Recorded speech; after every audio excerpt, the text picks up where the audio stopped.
100 years ago, the farmer produced all of the fiber, all of the medicine, all of the fuel, and all of the food that the society consumed.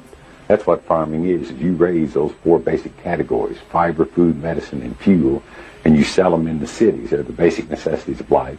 The money flows out of the cities back to the landowner and to the producer, where land is the means of production of wealth. It's been that way for thousands of years. Today, 100 years later, the farmer doesn't produce any fiber. If they do, it's cotton, which accounts for 50% of the pesticides and herbicides used in the agricultural sector. The farmer doesn't raise any medicine. It's all been monopolized by the pharmaceutical companies. The farmer doesn't raise any fuel. It's all been monopolized by the petrochemical companies. And if you go into a grocery store and look at the ingredients on the package, you'll find out how rapidly the farmer is being displaced from their heritage of food production. It's all been taken over by the synthetic manufacturers who, in producing these synthetic products, create the toxic waste and the hazardous byproducts with which we're having such a tough time dealing. And not only that, it concentrates wealth in the hands of fewer and fewer people all the time, because the means of production of wealth is no longer the land. It is now the factories and the shareholders and the people who own the controlling interest in those corporations.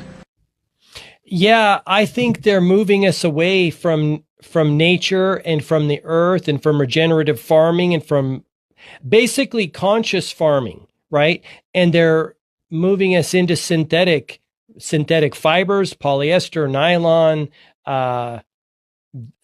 rayon, all those things that aren't good to have next to the skin, synthetic food ingredients, preservatives, dyes, flavor enhancers.